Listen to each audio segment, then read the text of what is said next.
Welcome to Sanjay public college. My name is Vinod Kumar Sahu. जैसे कि मैंने पहले वीडियो बनाई थी और जो वीडियो थी मेरी वो पहली वीडियो जो थी वो केमिस्ट्री की थी और केमिस्ट्री की जो वीडियो थी वो फर्स्ट चैप्टर था। फर्स्ट चैप्टर 11th क्लास का फर्स्ट चैप्टर था जो यूपी बोर्ड से संबंधित था। अब वही फर्स्ट चैप्टर को मैं दोबारा रिवाइज कराऊंगा और उसके आगे जो टॉपिक है वो क्लियर कराऊंगा मैं। तो आपको मैंने तत्व के बारे में बताया था, पदार्थ के बारे में बताया था और यौगिक के बारे में बताया था कि यौगिक क्या होते हैं, तत्व क्या होते हैं, परमाणु क्रमांक क्या होते हैं, इनके बारे में मैंने बता दिया था आपको क्या होते हैं क्या चीज नहीं।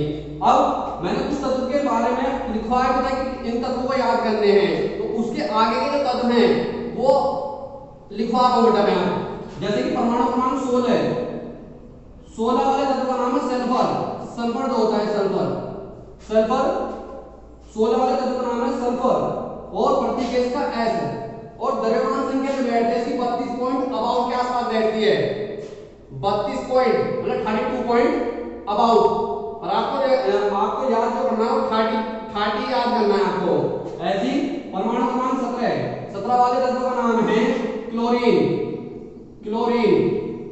और इसका प्रतीक होता है Cl। मैंने एक चीज और बताई थी आपको, किसी भी तत्व का पहला किसी भी तत्व का जो प्रतीक है, प्रतीक का पहला अक्षर जो कैपिटल लेटर में और जो दूसरा अक्षर है वो स्मॉल लेटर में। जैसे Cl है, C बड़ा और स्मॉल छोटा, C बड़ा और L छोटा। और इसकी द्रव्यमान संख्या होती है 35.5। अब इसके बाद होती है आर्गन। परमाणु क्रमांक 18 का तत्व नाम है आर्गन और इसका प्रतीक होता है Ar। मैं वो बोल रहा हूं कि पहला अक्षर जो कैपिटल अक्षर जो होगा वो कैपिटल अक्षर से स्टार्ट होगा और दूसरा अक्षर जो होगा वो स्मॉल लेटर से स्टार्ट होगा। ऐसे ही इसकी द्रव्यमान संख्या 39.895 के अबाउट बैठती है। जो कि आपको मैं ये कहूंगा कि इसकी याद नहीं करने की जरूरत है आपको, परंतु ये जो परमाणु क्रमांक और तत्व का नाम और प्रतीक बस ये याद करना है बेटा आपको। द्रव्यमान संख्या वहां पर जो बोर्ड में द्रव्यमान संख्या वहां पर देता है खुद। ऐसी परमाणु क्रमांक 19 वाले तत्व का नाम है पोटेशियम। प्रतीक है सर K। ध्यान सुन लेना, परमाणु क्रमांक 19 वाले तत्व का नाम है पोटेशियम और प्रतीक है इसका K और द्रव्यमान संख्या इसकी भी 39 पॉइंट अबाउट बैठती है, परंतु आपको याद करना है 39 और ये याद ही करना है कि 39 नहीं होना चाहिए, बस ये याद होना चाहिए कि 39 याद करना है। यदि आपको क्वेश्चन आ जाए कि परमाणु क्रमांक 12 वाले तत्व का नाम बताइए तो आप बताओगे कार्बन। फिर 12 वाले तत्व का नाम क्या है? मैग्नीशियम। ऐसे ही आपको जो है परमाणु क्रमांक 11 वाले तत्व का नाम बताइए तो आप बता दोगे सोडियम और इसका प्रतीक बता दोगे, प्रतीक क्या होता है? Na। ऐसे यदि आपसे पूछा जाए कि परमाणु क्रमांक 17 वाले तत्व का नाम बताइए तो 17 में क्या है? क्लोरीन। प्रतीक क्या है? Cl और द्रव्यमान संख्या इसकी 35.5 जो याद करनी है आपको। इसके बाद आती है पोटेशियम। यदि आपको पूछा जाए कि पोटेशियम का परमाणु क्रमांक बताइए, जरूर थोड़ी है कि इसका परमाणु क्रमांक देगा आपको। ऐसा तो सकता है कि परमाणु क्रमांक देगा प्रतीक पूछ लेगा, प्रतीक देगा परमाणु क्रमांक पूछ लेगा या तत्व का नाम देकर तत्व दे देगा, तत्व का नाम देकर परमाणु क्रमांक पूछ लेगा। जैसे मैंने कहा पोटेशियम का परमाणु क्रमांक बताइए तो आप बताओगे पोटेशियम का परमाणु क्रमांक होता है 19 और प्रतीक होता है इसका K। ऐसी 20 परमाणु क्रमांक 20 वाले तत्व का नाम है कैल्शियम। परमाणु क्रमांक 20 वाले तत्व का नाम है कैल्शियम और इसका प्रतीक होता है Ca। मैंने बताया कैल्शियम का प्रतीक होता है Ca और परमाणु क्रमांक कितना होता है इसका 20। ऐसी इसकी द्रव्यमान संख्या आपको होती है, याद हमें 40 तो लगभग 40 अबाउट होती है, 40 पॉइंट में आती है, पॉइंट में। तो पॉइंट वाली याद नहीं करनी है आपको, केवल राउंड फिगर के अनुसार वाली याद करनी है आपको। ऐसी 21 का है स्कैंडियम।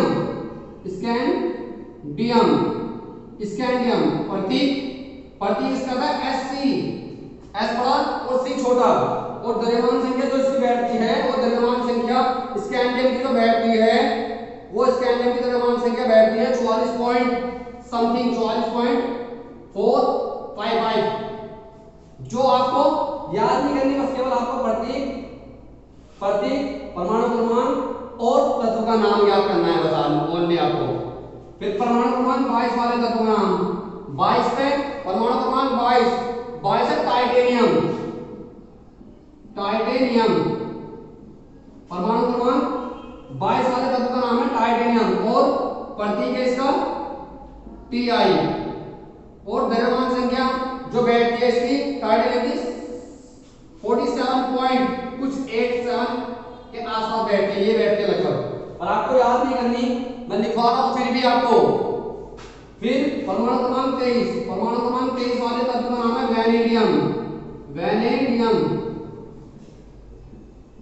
प्रतीक है इसका V, और द्रव्यमान संख्या जो बैठती है इसकी 50.358 के आसपास बैठती है, 358 के आसपास लगभग बैठती है। ये आपको बताते हैं, थोड़ा बार बार याद करने हैं, ये लिख के देखने हैं जिससे कि आपके याद होते जाएं।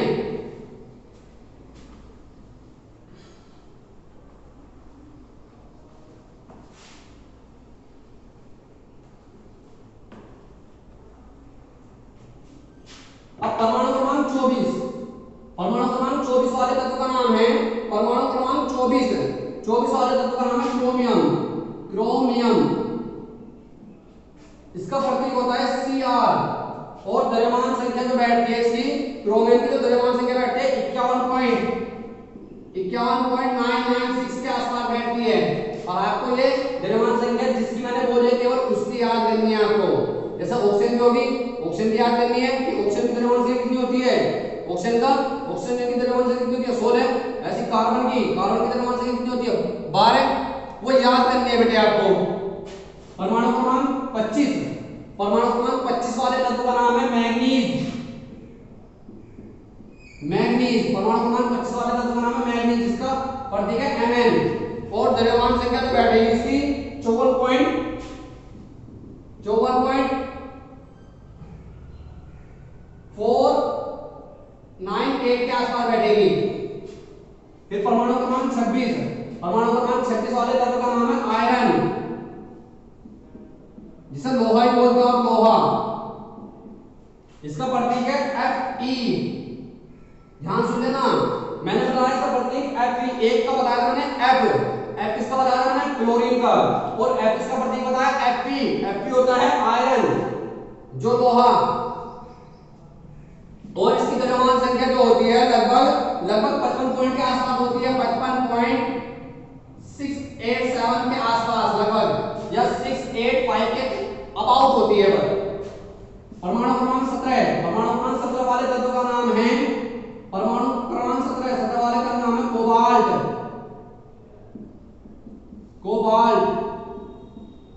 परमाणु क्रमांक 17 वाले तत्व का नाम है कोबाल्ट, और इसकी प्रतीक होता है CO, C बड़ा O छोटा, यदि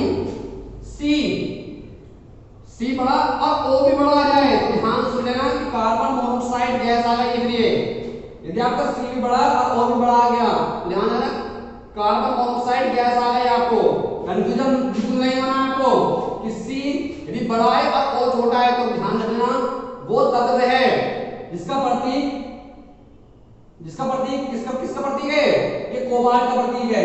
परमाणु क्रमांक कितना है 27, और द्रव्यमान संख्या बैठेगी इसकी लगभग 58.383 के आसपास।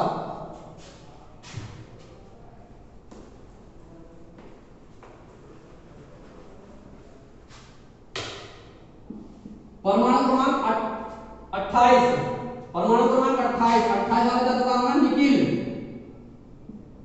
निकिल, जिसका प्रतीक है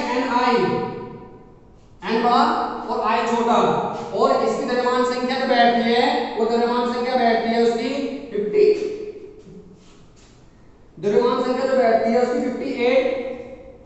इसकी लगभग यही होती है 58.683 के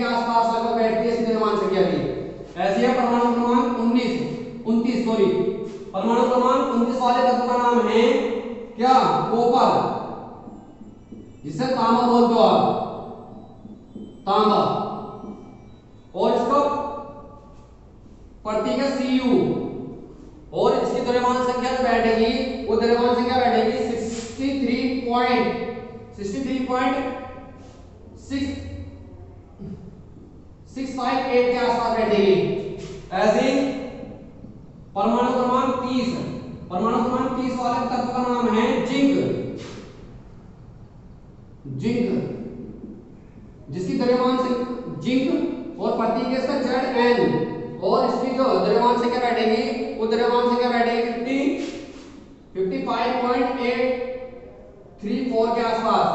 तो मैंने ओनली केवल 30 तक तत्व लिखवाए हैं, जो कि आपको बार बार लिख कर देखने हैं। जब तक आपके याद नहीं रहेंगे, जब तक केमिस्ट्री समझ में नहीं आने की, ये कहूंगा कि केमिस्ट्री जल्दी समझ में आएगी आप जब आपके तत्व सारे याद हो जाएंगे। सारे मतलब ये है कि जो मैंने 30 लिखवाए हैं बस केवल वे याद हो जाएंगे। यदि इसके बाद जो कुछ तत्व है बीच में से मैं लिखूंगा, जैसे सोना भाई गोल्ड, सोना का जो प्रतीक होता है वो Au होता है। ऐसी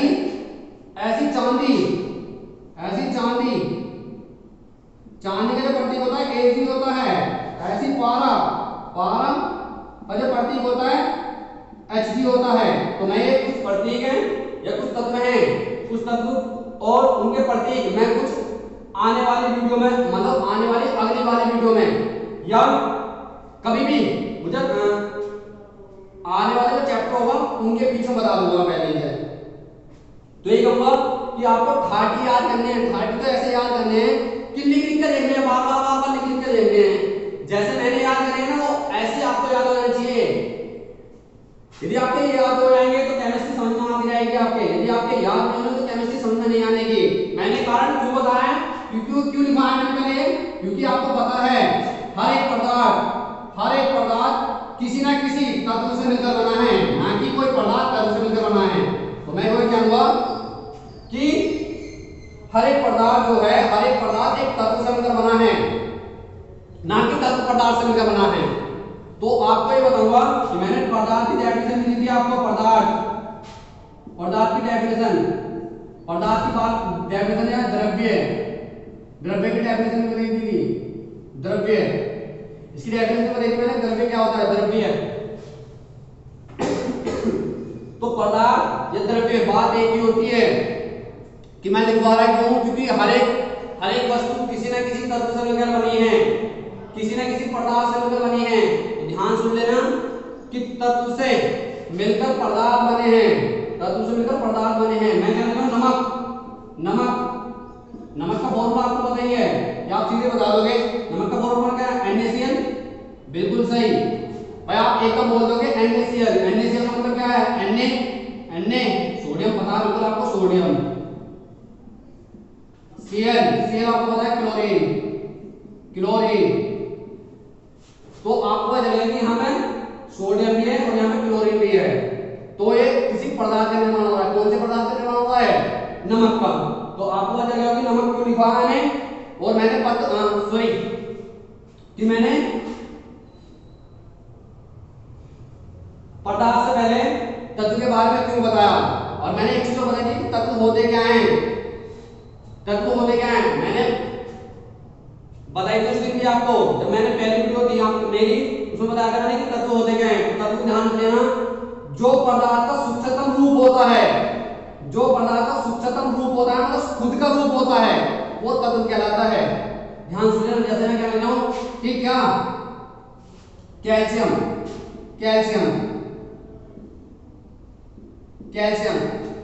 यदि मैं क्या लिखूं? कैल्शियम तो आप बता दो कैल्शियम एक स्वयं रूप है, एक तत्व का स्वयं रूप है। किसका? मैं कह रहा हूं कैल्शियम होता क्या है आपको पता क्या है? कैल्शियम है कि आपने देखी होगी हड्डियां तो होती है वो कैल्शियम की बनी होती है। जो आप कोलगेट इस्तेमाल करते हो ना घर पर, वो कैल्शियम का होता है, कैल्शियम होता है उसके अंदर। और जो अंडा देखा होगा आपने, अंडे के ऊपर जो बक्कल होता है कैल्शियम का होता है। तो आपको पता चल गया होगा कि कैल्शियम होता क्या है।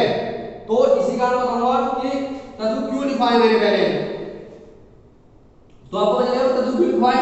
अब इससे आगे टॉपिक, हालांकि मैं सोच रहा था कि एक बार रिवाइज करवाऊं दोबारा, जैसे कि मैंने बताया था कि रासायनिक अभिक्रिया, सॉरी रासायनिक विज्ञान, रासायनिक विज्ञान किसे कहते हैं, इसके बारे में मैंने डेफिनेशन दी थी आपको। रासायनिक विज्ञान, रासायनिक विज्ञान आपकी रासायनिक विज्ञान की डेफिनेशन दी थी मैंने रासायनिक विज्ञान की, और विज्ञान के बारे में बताते कि विज्ञान होता क्या है। तो आप ध्यान रख लेना कि विज्ञान और रासायनिक विज्ञान के बारे में मैंने बहुत कुछ बताया मैंने आपको, पहले वाली वीडियो में बहुत कुछ बताया मैंने, यही कहूंगा कि उसे दोबारा देखें इस वीडियो को। अब ये वीडियो जो है ये इस चैप्टर को फिनिश कर देगी, जो थोड़ी लंबी होगी। अब देखो रासायनिक विज्ञान, रासायनिक विज्ञान क्या होता है कि विज्ञान क्या होता है, रासायनिक विज्ञान क्या होता है, विज्ञान की वह शाखा जिसके अंतर्गत किसी पदार्थ का, विज्ञान की वह शाखा, ध्यान सुनना, विज्ञान की वह शाखा, द ब्रांच ऑफ साइंस, आपको चलेगा जो ब्रांच ऑफ साइंस है, ठीक है ना, किसी विज्ञान की वह शाखा जिसके अंतर्गत किसी पदार्थ का मेटल के बारे में जानकारी दे, या उसके बारे में गुण, संरचना, गुणधर्म और अभिक्रियाओं के बारे में जो ज्ञान बताए वो क्या कहलाती है, रासायनिक विज्ञान कहलाती है। रासायनिक विज्ञान की डेफिनेशन दोबारा बोल दिया मैंने कि विज्ञान की वह शाखा जिसके अंतर्गत किसी पदार्थ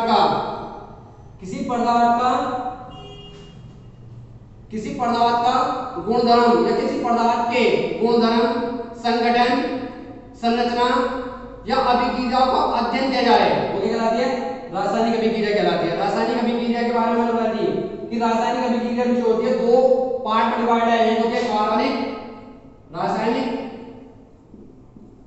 अभिक्रिया होती है दो पार्ट में डिवाइड है, एक होती है कार्बनिक, एक होती है अकार्बनिक।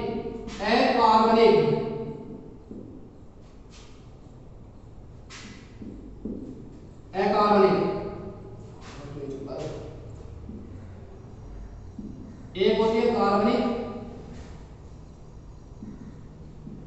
एक होती है अकार्बनिक।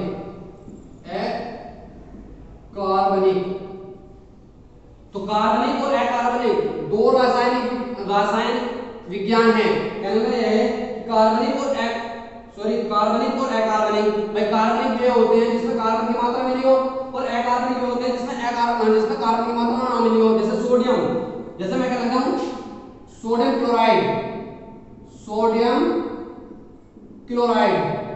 क्लोराइड, यहां पर कार्बन की मात्रा उपस्थित नहीं है, यहाँ क्या है NaCl, ये किसमें आएगा, ये अकार्बनिक में आएगा, ना कि कार्बनिक में, इसमें नहीं आएगा, ये इसमें आएगा। और मैं क्या लिखता हूं CS, मैं क्या लिखता हूं एथिल अल्कोहल लो CH3OH, मैं कहता हूं मेथिल अल्कोहल जो होगा वो कार्बनिक में आएगा, इसमें क्योंकि यहाँ पर कार्बन की मात्रा है, जिसमें कार्बन की मात्रा उपस्थित हो वो क्या आएगा, वो कार्बन में आता है, और जो जिसमें कार्बन की मात्रा उपस्थित ना हो वो अकार्बनिक में आता है। तो आपको पता चल जाएगा कि रासायनिक विज्ञान की दो शाखाएं होती हैं, एक होती है कार्बनिक, एक होती है अकार्बनिक। इसके बारे में अब जो मैं पढ़ा रहा हूं वो अकार्बनिक के बारे में, इसके बारे में पढ़ा रहा हूं कि जो पदार्थ होते हैं उनके बारे में पढ़ा रहा हूं मैं। तो आपको पता चल गया होगा कि कार्बनिक और अकार्बनिक क्या होते हैं।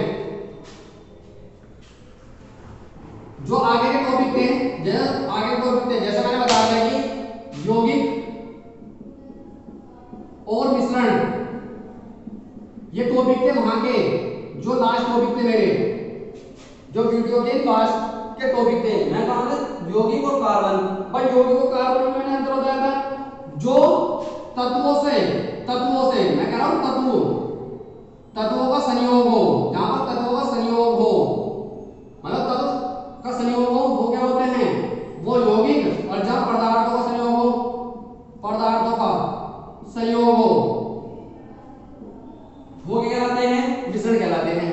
अब हालांकि मुझे पता है कि कुछ बच्चों को प्रॉब्लम भी होगी, आ रही होगी तत्वों से लेकर यौगिकों का निर्माण होता है, पदार्थों का निर्माण, पदार्थों का मिलकर किसका निर्माण होता है? मिश्रण। तो आपको पता चलेगा होगा कि मिश्रण और पदार्थ, हालांकि कि कुछ पदार्थ जैसे क्या कहते हैं आपको कि एक पदार्थ मैंने कार्बन का लिया और एक पदार्थ मैंने किसका लिया? सोडियम का लिया। कार्बन और सोडियम को मिला के भाई मैंने कार्बन लिया और सोडियम ले लिया, तो यह क्या बनता है? यौगिक बन गए। और यहां पर पदार्थ लेंगे, पदार्थ बहुत सारे पदार्थों को मैं क्या लूं इसकी डेफिनेशन, यौगिक की डेफिनेशन और मिश्रण की डेफिनेशन बता रहा हूं मैं आपको। यौगिक की डेफिनेशन क्या होता है? जब निश्चित अनुपात में, यौगिक की डेफिनेशन जब निश्चित अनुपात में समान पदार्थ के ध्यान से लेना, समान पदार्थ के बोल रहा हूं मैं, समान पदार्थ के तत्वों का संयोग होता है, समान पदार्थ के तत्वों का संयोग होता है। मैं बोल रहा हूं फिर कि तत्वों का संयोग होता है, जहां तत्वों का संयोग होता है वो कहलाता है यौगिक। और जहां किसका निर्माण होता है? जहां पदार्थों का मतलब समान पदार्थों का नाम, समान पदार्थों का संयोग ना हो, भाई पदार्थों का संयोग हो, मतलब दो या दो से अधिक पदार्थों का संयोग हो पर रासायनिक संयोग द्वारा ना हो, वो क्या कहलाता है? मिश्रण। जो रासायनिक संयोग द्वारा हो वो क्या कहलाता है? यौगिक। तो आपको पता चल गया होगा यौगिक और मिश्रण में अंतर। ऐसे मैंने बताया कि मिश्रण दो प्रकार के होते हैं, एक होता है समांगी मिश्रण, एक होता है विषमांगी। तो मैंने ये बताया था कि इसके बारे में बताया था कि समांगी मिश्रण क्या होता है, विषमांगी मिश्रण क्या होते हैं। समांगी मिश्रण में सेम मात्रा में पदार्थ मिल रहे हैं, जब दो या दो से अधिक पदार्थ समान मात्रा में मिलते हैं तो उसे कहते हैं समांगी मिश्रण। और जब दो या दो से अधिक पदार्थ अलग अलग मात्रा में मिल रहे हो, मतलब एक की मात्रा कम हो और एक की मात्रा ज्यादा हो, तो उसे कहते हैं विषमांगी मिश्रण। तो आपको पता चल होगा विषमांगी मिश्रण और समांगी मिश्रण में भी अंतर। अब आपको दिक्कत नहीं होगी इसमें। इसके बाद बच्चों को बहुत ज्यादा कंफ्यूजन होता है, कण क्या होते हैं, अणु क्या होते हैं, परमाणु क्या होते हैं। भाई आपको पता चलना चाहिए कि मैं कह रहा हूं अणु, मैं कह रहा हूं परमाणु, मैं कह रहा हूं कण सबसे छोटा से छोटा रूप होता है कण। और कण जो होता है सबसे छोटा से छोटा रूप किसी पदार्थ का सबसे छोटा से छोटा रूप क्या कहलाता है? कण कहलाता है। मैं कह रहा हूं कि कणों से मिलकर किसका निर्माण हुआ है? कणों से मिलकर निर्माण हुआ है परमाणु का, और परमाणु से मिलकर निर्माण हुआ किसका? अणु से। अब फिर भी कंफ्यूजन हो रहा होगा। कंफ्यूजन क्या मतलब हो रहा होगा कि जब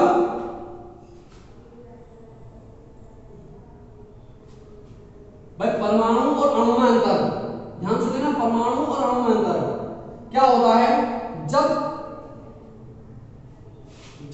पदार्थ का सूक्ष्मतम रूप, छोटे से छोटा रूप या कण का किसी छोटे से छोटा रूप, वो क्या कहलाता है? परमाणु कहलाता है। परमाणु। और परमाणु से मिलकर ही अणु का निर्माण होता है। जैसे मैं कहना चाहूं H+H ले ली मैंने एक परमाणु इसका लिया, एक परमाणु इसका लिया, अब दोनों मिलकर किसका निर्माण कर रहे हैं? H2 का, हाइड्रोजन गैस का निर्माण कर दिया। यहाँ पे क्या है? यहाँ पे एक तो परमाणु है, एक परमाणु है, और यहाँ पे दो अणु बन गए। तो मैं ये कहूंगा कि परमाणु से मिलकर ही अणु का निर्माण हुआ है, ना कि अणु से मिलकर परमाणु का निर्माण हुआ है।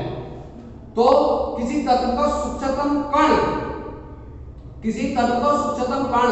क्या कहलाता है? या छोटा कण क्या कहलाता है? परमाणु कहलाता है। फिर अणु क्या कहलाता है? किसी पदार्थ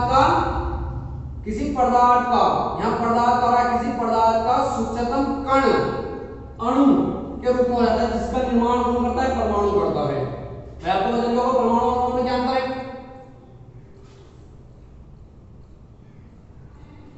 परमाणु एक खुद का रूप भी हो सकता है, उसका खुद का रूप, किसी पदार्थ का खुद का रूप क्या कहलाता है? परमाणु कहलाता है, खुद का रूप। हल्का सा बिल्कुल जो हमारी आंखों से, जो हमारी आंखों को बिल्कुल भी दिखाई नहीं देता, मतलब ना के बराबर दिखाई देता है, मतलब दिखाई नहीं देता वो, हम टेलीस्कोप द्वारा देखते हैं इसे और महसूस करते हैं हाँ हो सकता है ऐसा। परमाणु के बारे में चल गया आपको, अणु के बारे में चल गया होगा आपको।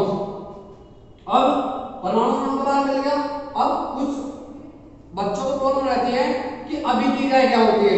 अभिक्रियाएं, अभिक्रियाएं, अभिक्रियाएं की क्यों आवश्यकता पड़ी या होती क्या है अभिक्रियाएं? अभिक्रियाएं क्या होती हैं? किसी भी पदार्थ को मिलाने की क्रिया जो कहलाती है वो कहलाती है अभिक्रिया। मैं तो कहने वाला ये है कि मैं क्या कर रहा हूं, मैंने क्या लिया, मैंने यहां सोडियम ले लिया, Na ले लिया, ठीक है जी, मैंने सोडियम ले लिया Na2 प्लस, मैंने लिया Cl2 गैस ले ली Cl2 और मैंने निर्माण कर दिया, इन दोनों का निर्माण कर दिया, मैंने क्या बना दिया तो NaCl। यहां पर जहां पर उत्पाद और अभिकारक, ध्यान सुन लेना, अभिक्रिया क्या होती है, इधर होते हैं अभिकारक, इधर होते हैं उत्पाद, अभिकारक, अभिकारक ये होते हैं उत्पाद। बट प्रोडक्ट, अब प्रोडक्ट अभिकारक, और अभिकारक होता है जो हमने खुद में मिलाए हैं, जो हमारे द्वारा मिले गए हैं वो कहलाते हैं अभिकारक, और उत्पाद जो मिलकर आए हैं। मैंने करा, मैंने एक एग्जांपल के रूप में बताता हूं आपको, एग्जांपल के रूप में कह रहा हूं, मैंने एक गिलास लिया, एक गिलास में 1 गिलास पानी लिया, मतलब 100 ग्राम पानी लिया, उसमें क्या किया मैंने 100 ग्राम पानी में मैंने 10 ग्राम चीनी मिलाई, 10 ग्राम चीनी मिला के उसे गिला दिया। वहां क्या होगी, वहां अभिक्रिया हो गई, वो मिश्रण वहां घुल गई, वो किसके द्वारा बढ़ी भाई, तापमान के कुछ ना कुछ तो तापमान के अनुसार चला होगा ना पर, या ऐसा हो सकता है कि तापमान क्या होगा कि पानी का ज्यादा हो चीनी का कम हो, या चीनी का ज्यादा हो पानी का कम हो, वो दोनों को डिस्पेंस करेंगे, दोनों को आपस में मिलाएंगे। भाई हमारा द्रव्यमान संरक्षण का नियम ये कहता है, द्रव्यमान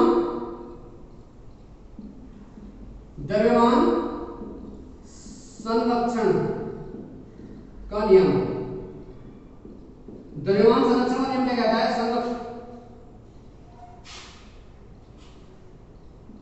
द्रव्यमान संरक्षण का नियम, द्रव्यमान संरक्षण का नियम पढ़ा होगा या आपने फिजिक्स में पढ़ा होगा ऊर्जा संरक्षण का नियम, ऊर्जा संरक्षण का नियम, ऊर्जा संरक्षण का नियम। बात एक ही है, ध्यान सुन लेना, द्रव्यमान संरक्षण का नियम क्या लो या ऊर्जा संरक्षण का नियम क्या लो। द्रव्यमान संरक्षण के नियम में क्या होता है कि ना तो पदार्थ नष्ट होता, ना तो पदार्थ नष्ट होता और ना ही कभी उत्पन्न होता, यह एक रूप से दूसरे रूप में परिवर्तित होता है। बिल्कुल सही कहा आपने कि पदार्थ क्या है, द्रव्यमान संरक्षण का नियम क्या कहता है कि पदार्थ एक रूप से दूसरे रूप में परिवर्तित होता है, ना कभी नष्ट नहीं होता। बिल्कुल सही, ऐसी ऊर्जा कहती है। भाई ऊर्जा संरक्षण नियम में जो कहता है, ऊर्जा संरक्षण नियम में क्या कहता है कि ऊर्जा ना तो उत्पन्न होती है और ना ही कभी नष्ट होती है, यह एक रूप से दूसरे रूप में परिवर्तित होती है। ऐसी द्रव्यमान संरक्षण का नियम है, ऐसी ऊर्जा संरक्षण का नियम है। एग्जांपल के रूप में बता रहा हूं मैं, ध्यान सुन लेना कि मैंने करा भाई एक रूप से दूसरे रूप में हो रही है, पता ही है, बिल्कुल सही। मैंने एक लोहे की कील ली जिसका वजन, मैंने लोहे की कील जिसका वजन 100 ग्राम था, लोहे की कील ली जिसका वजन 100 ग्राम था। मैंने कहा इसे टेम्परेचर के अनुसार इसे गर्म करा, मैंने इसे पिघला दिया। पिघलाने के बाद क्या हुआ, क्या इसकी तेज कील वाली रहेगी? नहीं, वजन तो वही होगा, वजन में कमी नहीं होगी, क्योंकि वजन में कमी क्यों नहीं होने की, क्योंकि ये नष्ट नहीं होती। मैंने कहा पदार्थ, कोई भी पदार्थ ना तो नष्ट होता और ना ही उत्पन्न होता, यह एक रूप से दूसरे रूप में परिवर्तित होता है। तो आपको पता चलेगा कि पदार्थ की डेफिनेशन ये कहती है, जैसे रासायनिक संयोजन का नियम। भाई रासायनिक संयोजन का नियम क्या करता है, तत्वों का संयोग करना, आपस में मिलाना, किस स्ट्रक्चर किस अभिक्रिया द्वारा मिला है वो क्या कहलाता है, वो रासायनिक संयोजन का नियम जो कहलाता है वो अभिक्रियाओं के बारे में बताता है कि अभिक्रिया क्या होती है, कैसे कैसे मिलती है, कैसे कैसे पदार्थ मिलता है। या स्थिर अनुपात का नियम। स्थिर अनुपात का नियम मुझे कहता है कि सेम पदार्थों को स्थिर अनुपात सेम पदार्थों को मिलाना। भाई कार्बन डाइऑक्साइड से कार्बन डाइऑक्साइड गैस बनानी, तो कार्बन डाइऑक्साइड से गैस कैसे बनेगी, उसमें कार्बन की मात्रा में कार्बन होगा और उसमें क्या होगा, ऑक्सीजन होगा, उनका दाब आपस करेगा और उसकी मात्रा सेम होगी। सेम मात्रा में कि कार्बन की जितनी मात्रा की आवश्यकता होगी उतनी ही मात्रा चाहिए और ऑक्सीजन की जितनी मात्रा की आवश्यकता होगी उतनी ही मात्रा आवश्यकता होगी।